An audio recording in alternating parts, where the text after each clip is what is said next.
ನಮ್ಮ ಸೇನೆ ನಮ್ಮ ಹೆಮ್ಮೆ. ಆಪರೇಷನ್ ಸಿಂಧೂರ್ಗೆ ರಾಜನಾಥ್ ಸಿಂಗ್ ಫುಲ್ ಹ್ಯಾಪಿ. ಮತ್ತೆ ದಾಳಿ ಮಾಡಿದ್ರೆ ಪರಿಣಾಮ ಘೋರ. ಪಾಕ್ಗೆ ವಾರ್ನಿಂಗ್. ನಮ್ಮ ನಿರೀಕ್ಷೆಗೂ ಮೀರಿ ಗುರಿ ತಲುಪಲು ಸಾಧ್ಯವಾಗಿದೆ.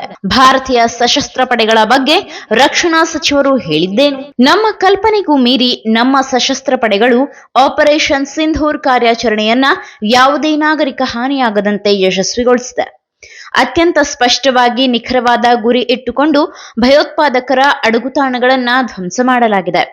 ಭಾರತ ಯಾವುದೇ ಕಾರಣಕ್ಕೂ ಭಯೋತ್ಪಾದನೆಯನ್ನ ಸಹಿಸುವುದಿಲ್ಲ ಎಂದು ಕೇಂದ್ರ ರಕ್ಷಣಾ ಸಚಿವ ರಾಜನಾಥ್ ಸಿಂಗ್ ಎಚ್ಚರಿಸಿದ್ದಾರೆ. ನವದೆಹಲಿಯಲ್ಲಿಂದು ಮಾತನಾಡಿರುವ ಅವರು ಆಪರೇಷನ್ ಸಿಂಧೂರನ್ನ ಶ್ಲಾಘಿಸಿ, ಆಪರೇಷನ್ ಸಿಂಧೂರನ್ನ ಎಷ್ಟು ನಿಖರವಾಗಿ ಕಾರ್ಯಗತಗೊಳಿಸಲಾಗಿತ್ತು ಎಂದರೆ 9 ಭಯೋತ್ಪಾದಕ ಶಿಬಿರಗಳನ್ನ ಅದರಲ್ಲಿ ನಾಶಪಡಿಸಲಾಯಿತು ಮತ್ತು ಹೆಚ್ಚಿನ ಸಂಖ್ಯೆಯ ಭಯೋತ್ಪಾದಕರನ್ನ ಕೊಲ್ಲಲಾಯಿತು. ಈ ಕಾರ್ಯಾಚರಣೆಯನ್ನ ಯಾವುದೇ ಅಮಾಯಕ ನಾಗರಿಕರಿಗೆ ಹಾನಿಯಾಗದಂತೆ ನಡೆಸಲಾಗಿದೆ ಎಂದು ಮಾಹಿತಿ ನೀಡಿದ್ದಾರೆ. ಧೈರ್ಯ ಮತ್ತು ಶೌರ್ಯಕ್ಕಾಗಿ ಸಶಸ್ತ್ರ ಪಡೆಗಳನ್ನ ಅಭಿನಂದಿಸುವೆ. ಭಾರತೀಯ ಸಶಸ್ತ್ರ ಪಡೆಗಳು ತೆಗೆದುಕೊಂಡ ಕ್ರಮ ಮತ್ತು ಅವರು ತೋರಿಸಿದ ಧೈರ್ಯ ಮತ್ತು ಶೌರ್ಯಕ್ಕಾಗಿ ನಾನು ಸಶಸ್ತ್ರ ಪಡೆಗಳನ್ನ ಅಭಿನಂದಿಸುತ್ತೇನೆ.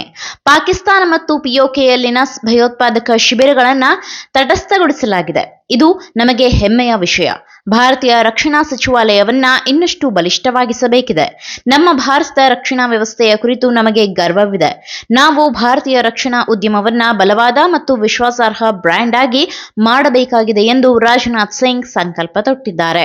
ಭಾರತದ ರಕ್ಷಣಾ ಇನ್ನಷ್ಟು ಬಲವಾಗಬೇಕು. ನಿಮಗೆ ಒಂದು ಪ್ರಮುಖ ಮನವಿಯನ್ನ ಮಾಡುತ್ತಿದ್ದೇನೆ. ಅದೇನೆಂದರೆ, ವಿಶ್ವ ಮುಂಚೂಣಿಯಲ್ಲಿ ಪ್ರಬಲವಾಗಿ ಅತ್ಯಾಧುನಿಕತೆಯಲ್ಲಿ ಭಾರತವನ್ನ ಬ್ರ್ಯಾಂಡ್ ಆಗಿ ನಿರ್ಮಿಸುವುದಾಗಿದೆ.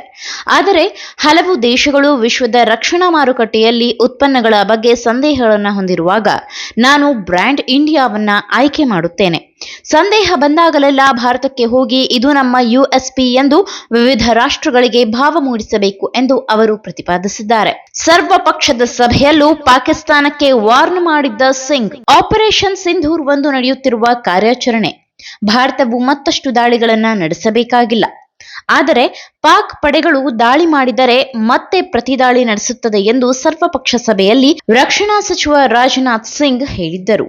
ಇನ್ನು ಪ್ರಮುಖವಾಗಿ ಆಪರೇಷನ್ ಸಿಂಧೂರ್ ಕೈಗೊಳ್ಳುವ 2 ದಿನಗಳು ಮುನ್ನವೇ ರಾಜನಾಥ್ ಸಿಂಗ್ ಪಾಕ್ ಮೇಲೆ ದಾಳಿಯ ಮುನ್ಸೂಚನೆ ನೀಡಿದ್ದರು.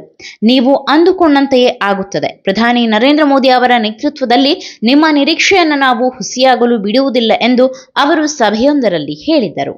ಈ ಮಾಹಿತಿ ನಿಮಗೆ ಇಷ್ಟವಾಗಿದ್ದಲ್ಲಿ ಈ ಬಗ್ಗೆ ಕಮೆಂಟ್ ಮಾಡಿ, ವಿಡಿಯೋನ ಲೈಕ್ ಮಾಡಿ, ಶೇರ್ ಮಾಡಿ. ನಮ್ಮ ಚಾನೆಲ್ನ ಸಬ್ಸ್ಕ್ರೈಬ್ ಮಾಡದಿದ್ದಲ್ಲಿ ಬೇಗ ಸಬ್ಸ್ಕ್ರೈಬ್ ಮಾಡಿ. ಧನ್ಯವಾದ.